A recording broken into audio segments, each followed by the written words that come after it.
Today we're celebrating 55 years of Scooby-Doo with the legendary voice actor Scott Innes. Scott not only voices Shaggy, Scooby-Doo, Scrappy-Doo, but also voices countless cartoon characters under the Hana-Barbera and Warner Brothers umbrella. Later in this clip you'll spastically see him put on a showcase, but around that we got to capture this Q&A with Scott at Niagara Falls Comicon. Like we were trying to cross the border, man, and they arrested us. Yeah. Something about Scooby snacks. Yeah. And there's smoke. No. This Q&A was hosted by McKenzie of Morgue and Fangoria, and with the support of so many questions from the fans. You're going to get the answers to, were Shaggy and Scooby high? His connection to Miley Cyrus. We even asked a question if he had any real-life paranormal experiences. And around that, you get a big look into behind the scenes of Scooby-Doo, Hana-Barbera, and the life of Scott Innes. Hope you enjoy it. What got you into voice acting? Money. No, no, because that's not true. People think that. That's so funny. They go, man, you must be a millionaire. And I'm like, dude, I mean, yeah, no, not unless you're Bill Murray and you're doing a voiceover, you know. I was a kid wearing Husky jeans in Poplar Bluff, Missouri, grew up. Never really was good in school, loved going to school. Teachers were like, I can't figure this out. You suck at school, but and you don't make the grades, but you love school. Most kids who, it's they don't like to even come. And I'm like, no, I love to be here, man. So I had a love for radio, got into radio, and then started doing voices. And when I was young in school, I was actually going to school and on the radio at the same time. I was one of the youngest jocks in America. And the teachers came up with a great idea, which actually, looking back, worked out, because they were like, look, here's the deal. I know you're the class clown. We know you like to do all your voices. So here's what we're going to do. If you can at least get a 60 on your math test or your English test, whatever, that was just passing. 60 was like right there. We'll give you 5 minutes at the end of every class to get up and do all your crazy voices and make an idiot of yourself. So I did, and I thought, well, that's a great deal. I can at least hit a 60. So, where most kids are practicing to hit that 100, mom wants them to get the A and everything. I'm going, God, just please give me a 60, And I did, and I got up and I started doing all these crazy voices. And when I got into radio, it helped me do, commercials and, characters calling me. And I always had a love for doing Scooby-Doo and Shaggy and everything. And so I wanted to interview the Hana-Barbera people, and so the voice cast. So I started calling out to Hana-Barbera, and they wouldn't give me the numbers to these stars, which, nobody just calls them and goes, yeah, can you have Casey Kasem's home number? Sure, let me give it to you. So I thought about it for a little bit, and I said, I've got to get these guys on my show. So I came up with an idea. All right. And so I sat back and I said, okay, here's how we're going to do this. So I called Hana-Barbera, and it was like, Hana-Barbera. And I'm like, oh, gosh, I'm sorry. I got the wrong number. I'm sorry, what's your name? Judy. Judy, my apologies. I'm sorry, wrong number. Okay, thank you. Well, wait 30 minutes. Hana-Barbera. Hi, Judy, this is Casey. Can you give me Don Messick's number? I'm trying to, he goes, oh yeah, Mr. Kasem, hold on just a second. I'm so bad. And then, so I got Don's number. So I called Don, I was like, hi, this is Don. Don, Scott Innes, KLID Radio, Poplar Bluff. Hi, Scott, how you doing? Hey, listen, I was talking to Casey Kasem and he gave me your number. Oh, great. Yeah, I said, Casey's in radio too. We're two good friends. So I did the interview and I went, hey, Don, do me a favor. I can't find Casey's number. And they gave it to me. I wrote it down somewhere. I don't even know what I did with it. Oh, yeah, let me get it for you. So then I had Casey's number. And then so I got Casey on the phone and we're doing the deal. And I said, you haven't got Dawes Butler's number, do you? Yeah, let me give you that. So I had the whole Rolodex, And so I'm calling his friend. I became friends with him. And so, Don Messick taught me how to do Scooby. You want to go up here, go down there, and all this stuff. So that's how I learned to perfect the voices. And, and lo and behold, I don't know if people know this, but, Casey Kasem was the voice of Shaggy.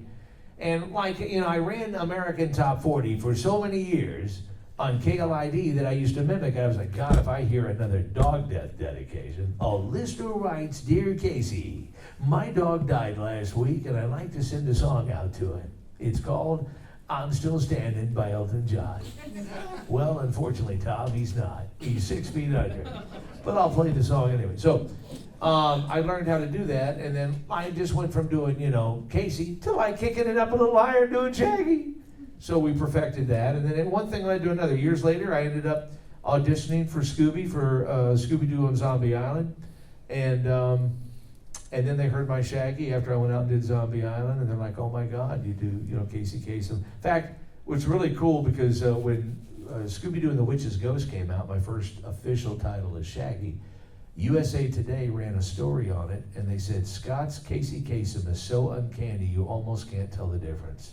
And I thought, I'll take that. Yeah. So that was pretty cool. So, it's here I am all these years later, and I'm still doing it. We did one thing I take pride in, and, I got to voice, it was an honor, 4 of the biggest Scooby-Doo movies of all time. In the 90s, Moog Studios did those in Japan. They did amazing. Zombie Island was the holy grail. I mean, it's what brought it all back. And my buddy Billy West did Shaggy in that one, and I did Scooby. And then I ended up taking over for the Shaggy part when they heard me do it, and then I went into doing Scrappy-Doo, da-da-da-da-da-da, puppy power. So I've been doing Scrappy pretty much nonstop for 25 years, and I did it in the movie Scooby-Doo 2002 with Matthew Lillard and all of them, and flew over to Australia to do that. God dang, 19 hours. I drove up here in 20 hours. It took me 19 hours to fly to Australia. So I don't know what it is about my career, but everything starts at 20 hours. I don't know. But anyway, that was fun, working with Matthew and all of them. And it's time that you make me your unquestioned leader. Either that or I'm out of here. So, I love doing these voices, man. They're endearing. People ask me, what do you get most out of doing them? And it's the fans. The fans all have a story of how Scooby has changed their life. And, Ruh-Roh is now officially in the dictionary. So, in fact, Hannah Montana is I looked it up. In the Hannah Montana series on NBC, or on Disney, she referenced Scooby over 19 times throughout the whole series. And Billy Ray Cyrus wasn't kidding when Billy's a good friend of mine. I'm in country radio and everything. And Billy, let me tell you how the good Lord works. So I'm in radio. I'm in Baton Rouge, Louisiana, and I'm making fun of Billy Ray Cyrus. So he was kind of our guy that would always call wanting to hear his songs. He'd be like, let's go to the hotline. Hey man, it's BRC. What's up, Scott, man? Hey, can you play some Achy Breaky? And I'm like, dude, Billy, we're not playing Achy Breaky this morning. Oh man, come on, it's my only hit, man. You got to play it. So when I got the CMA Award for Air Personality of the Year, I had to go to Nashville, be on the CMA Awards. And we used to joke about it for 2 weeks out, knowing I was going. I said, wouldn't it be funny if the only guy we met was Billy Ray Cyrus? So we would just laugh about it. So we fly to Nashville. The cab takes us to the hotel. There's a tour bus parked outside the hotel, in Franklin.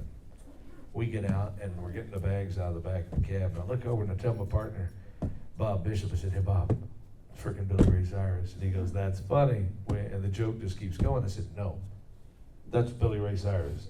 He goes, well, I'll be damned. It's Billy Ray Cyrus. I said, my gosh, he's still young. So we tracked him down. He goes, man, come on up in the bus. So we get up there, and Miley's up there, and she's like 3 years old. And I was telling him why we were there, and he goes, well, we're going to watch you tonight on the CMAs. And so I got back to Baton Rouge 2 days later, and he's on my answering machine. Man, I'll tell you, we saw you on TV last night, Scott. Miley wants to sing something, so she's on my answering machine singing the Scooby-Doo theme song. So I thought that was pretty cool. And then Billy brought me up to do one of his shows or something, and I told Bodie Chandler we were looking for someone to sing the Scooby-Doo theme song to Witch's Ghost. And I said, man, we ought to get Billy Ray Cyrus. He's got a new album coming out. He loves Scooby-Doo, and he already told me he'd do it, so just give him a call. So it's Billy Ray. So they called him and got him the part. So he sang the deal, and he is rated as one of the top all-time singers of that song in all the movies. He just sounds great on it, you know? So we went to Nashville and did that. So it's just funny how you go from making a joke to it actually happening, and then years later, but he said Miley was a big Scooby-Doo fan, and no kidding, because like I said, 19 references over like 7 years on Hannah Montana. Y'all got any questions? I'll just sit here and talk all day long. So That's easy for me too. I can do that. So Well, I do have one more question. It kind of ties into what you were talking about. What do you think the appeal is? There's been so many things that Scooby-Doo's been going for like over 50 years now. A lot of things kind of come and go, disappear, but Scooby-Doo is forever. What do you think the appeal is as part of that? Nothing says retro like Rut-Row, And in fact, it's funny because we were in Bell County Comicon down in Belton, Texas, and we're always, we listen to people. This guy comes up and goes, "Man, this retro crap sure is in, huh?" I said, "Well, nothing says retro like Rut-Row." And I looked at my girl down there, helps me run my boots. She goes, "I'm writing it down." Yeah, it's going on a T-shirt, So, here's the deal: retro is in, and nothing is more retro. 1969, September 1969, Scooby-Doo debuted, and it makes people feel good. They see it, no matter how bad their day is or whatever. When you hear that, Scooby-Dooby-Doo, where are you? It makes you feel good, It's like watching Andy Griffith. Yeah, that's right. Here's Barney 5, So everybody feels good when they see that retro stuff, and so it's wholesome, it's fun, it's got a formula to it, and people know what to expect, and it's just a great deal. And everybody represents, Scooby and Shaggy represent the coward in all of us. Everybody's got their breaking point in life, My brother used to hold it against us. We'd need one extra player to make out the baseball team. And he'd sit back and go, "Nope." I said, "Come on. Would you do it for a couple of bucks?" "Nope." "Look, I'll give you $10 to go put quarters into the Pac-Man down at the 7-Eleven. 15. "Okay. Done. I'll do it." So that's life in general. Would you do it for a Scooby snack? Would you do it for 2 Scooby snacks? 3? Okay.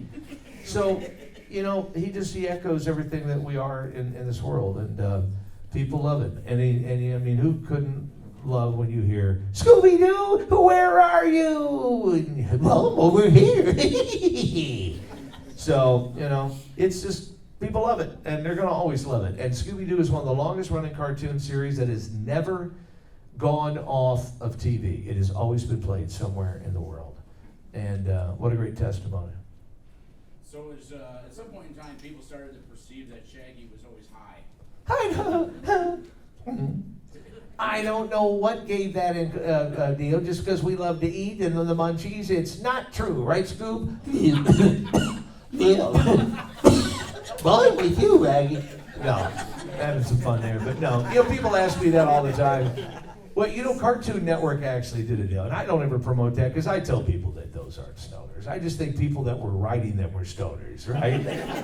So, it's the characters are what they are. They love to eat, and I think people, and look, we all know they were cooking and barbecuing in the back of the van. So, but what's funny is Cartoon Network, I don't know if anybody ever saw it, but it shows the van being pulled over by a cop, and he gets out and he walks over to the front. And he goes, "Sir, let me see your driver's license," and all you hear is, hi, your highness," and the smoke's coming out of the deal, and he goes, "Hit it, Scoob," and they take off, and the cop runs back, and he gets in the car, and he's chasing it down. They've come up with some stuff on that Adult Swim, it's pretty amazing, but no, I tell people, look, they just love to eat, and they're not. I just think that the guys that were drawing them back in the day were hippies, and they were probably, they were probably doing that. How do you think they came up with all those colors? Exactly, the colors, man. You got a question? Oh, me? Yeah. Sorry, yeah. What's your favorite food to eat? Favorite food? Well, Scoob and I are burgers and French fries kind of guy. We like a good pizza too, and nothing like a big old veggie sandwich. Oh boy, Scooby-Dooby-Doo. So, food in general, I think. What about dessert? Well, like it all depends if you're down there where Scott is. It's that Mississippi mud, man. Nothing like one of those. Yeah, and an apple pie. Yeah. Do you have a favorite Scooby-Doo episode that you did? Well, the one that I did, I mean, it's hard to beat Zombie Island, you know. Mo hotter, mo better. You know, when I got to LA for the first time, I'm sitting next to Mark Hamill, Jim Cummings, Adrian Barbeau. And I'm still in awe because I'm the new guy. And I'm sitting there looking at all these big stars, and I'm just still, a lot of times they would have to go, Scott, hey, line, thanks. I'm like, oh, I'm sorry, I was just staring at Mark Hamill. That's Luke Skywalker. You know, they're like, yeah, we know. So one time we were sitting there and we were in like a pause for a minute, and I looked over at Mark and I said, hey, you know, I never really got the whole Star Wars thing. And the room got real quiet. Everybody turned their head. Mark goes, you know, Scott, I didn't either. And everybody started laughing. So we recorded the first day and we went to lunch. And we're in eating lunch. And I walk up to the little buffet line. And Jim Cummings comes up. And I didn't know who Jim Cummings was. You know, he comes up. I said, he goes, so, you're the new Scooby-Doo, huh? I said, yep, sure am. He goes, you doing any other voices? I go, officially, no. I'm just Scooby-Doo in this. I said, I do a mean Winnie the Pooh, though, too, you know. He goes, really? Let me hear it. Oh, mother, I got a rumbly in my tumbly. I'm a silly old bear. He goes, wow, I wouldn't let the guy that does that know you do that. He might be pissed.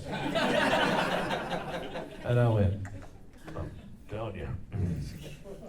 I walked back, sat down with a plate, and Frank Welker's sitting next to me. I said, hey, Frank, who's Jim Cummings? He goes, oh, that's Winnie the Pooh. I said, are you serious? He goes, yeah. And I went, no, I knew that. I knew that. So I got up, put my plate down, went and got in the John down the hall to Hana-Barbera, and I sat in there for about 40 minutes going, how am I going to come out of this thing? So I said, okay, Scott, pull it together. So I walked out, went back to get dessert. Jim Cummings is right up there again. I said, Jim, did you like that Winnie the Pooh line? That's pretty funny, huh? He goes, oh, I thought it was hilarious. And so we went and sat down. Frank's still there. I'm here. Jim Cummings is over there. Frank goes, you met Scott? He goes, oh, yeah, I did. He didn't know who the hell I was. I said, he goes, yeah, he came back and asked me who you were. What are you doing? You're hanging me out to dry. And they both got a laugh out of it, you know. And Jim was just playing with me. And he goes, and I don't ever really want to hear you do Pooh again. I said, oh, never. I'm like, yeah, Mr. Cummings, I mean, anything you want. Would you like your car washed or anything? So that was my first initial deal into the Hollywood deal. So pretty funny, but anyway. So that's kind of my deal there. Anybody else? Yeah, just with the theme of the show around all the detective work, there's always like a zombie or a ghost, and I just want to know if you personally had any paranormal experiences. Every night that I get home at 3 in the morning, yeah, it's pretty bad. No, I don't. You know, I live in Louisiana, so we have a lot of that down there, you know. I'll tell you a funny story. I took a double dose of NyQuil the other night. I wasn't feeling good here. I was staying in the hotel. And I swear to God, somebody was, look at that Jason taking his kid to the bathroom. It's pretty cool. It's not every day that Jason comes into your deal and goes, look, kid's got to pee. We'll be right there. I love that. But all night long, you know, you ever one of those dreams that you know you're dreaming, but you're still awake? Like, I kept sitting up in the bed, and I'm in like a bedroom, and then there's like a little seating area in the other room, and I kept thinking that somebody was in there talking. I hear you in there. Come in here. I'm underneath my blanket, looking at, is he going to be standing next to me in a minute? So the whole night I'm in like this horror nightmare, like, you know, it was just crazy. And so anyway, but I mean, you know, My mom's ashes are at the house in a thing, and the cat will sit up there all the time and just purr at them. My mom loved cats. And this cat will sit up there. My wife and I laugh about it all the time. And she actually loved Willie Nelson. That was her hero. She smoked more bong hits to Willie Nelson than you can imagine. And I had Willie for her birthday one time because I'm in radio. I conferenced Willie in to talk to her on her birthday, and Willie sang happy birthday to her. And she said, you know, Willie, you're the only man I've never divorced. And she'd been divorced 5 times. So he's laughing, and she goes, man, I would just love, she says, you know what, look, would you do something for me? I mean, this is maybe a lot to ask. And she said, when I die, would you smoke my ashes in a joint? You know what he said? Well, Linda, I'd love to do that. If your son gets me your ashes, I'll smoke a joint. And I'm like, really? So I had to save some of her ashes in case I ran into Willie.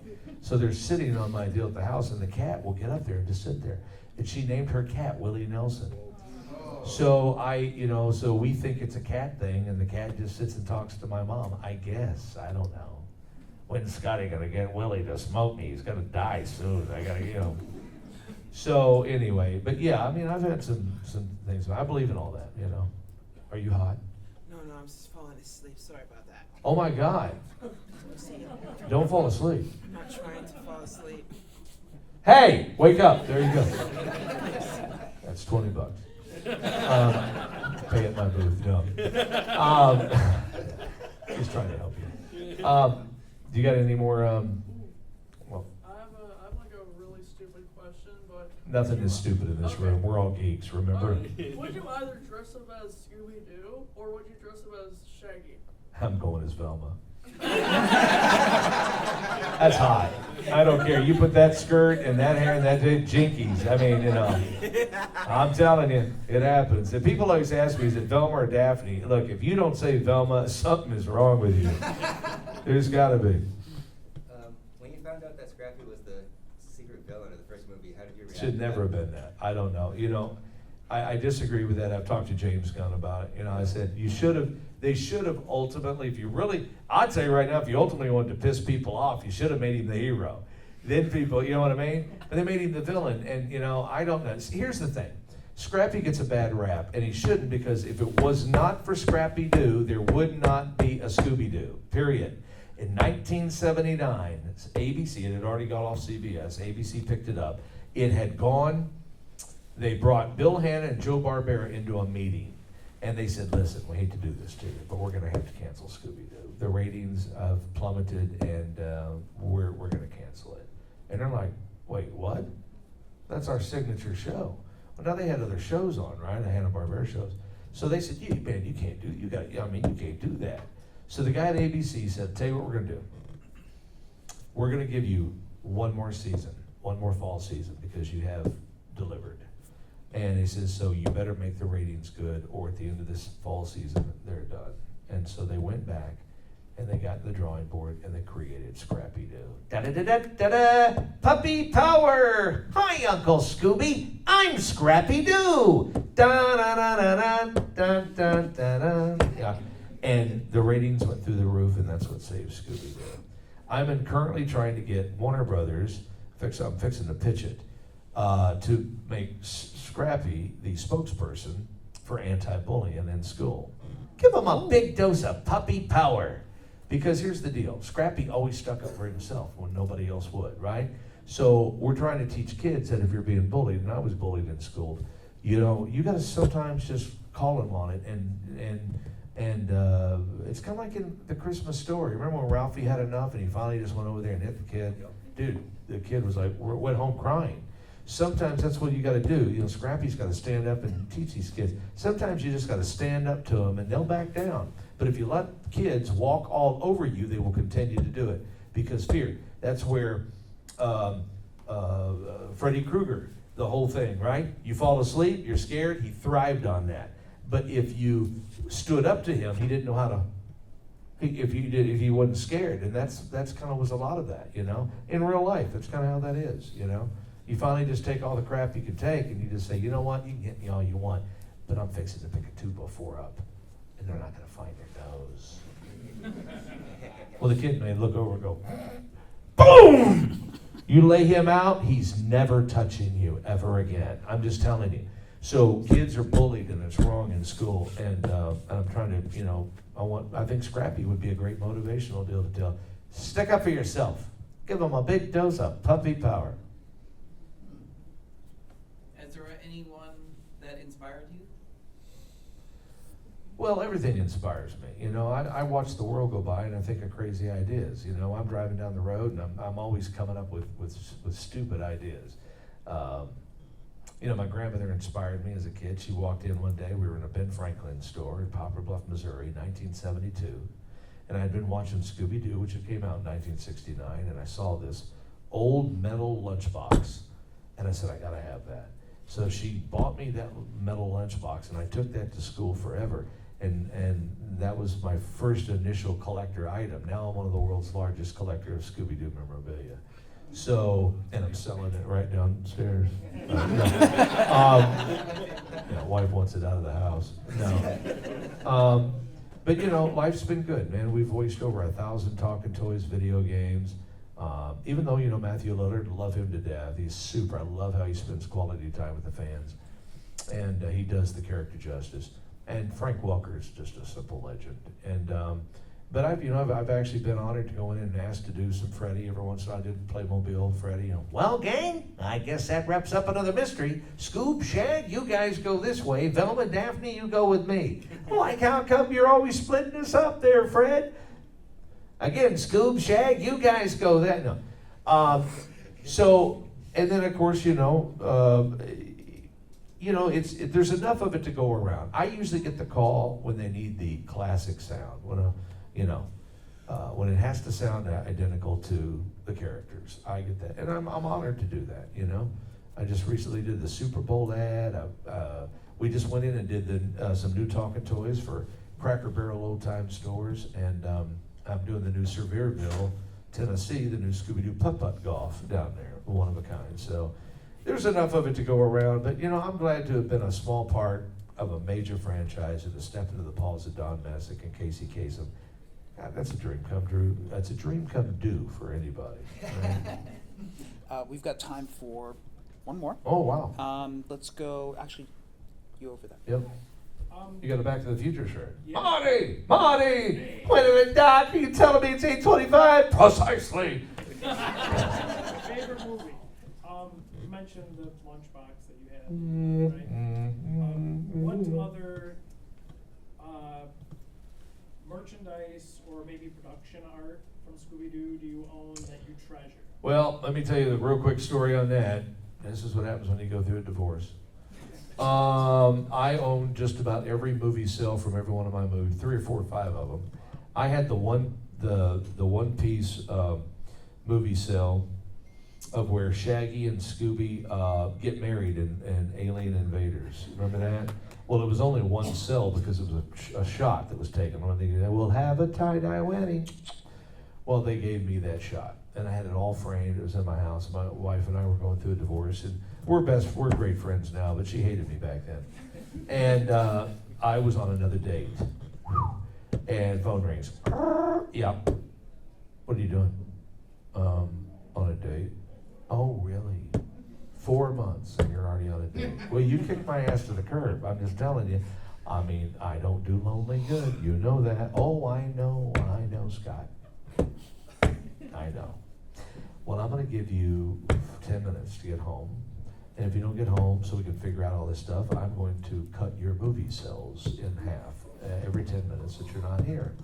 So, tick, tock, tick, click.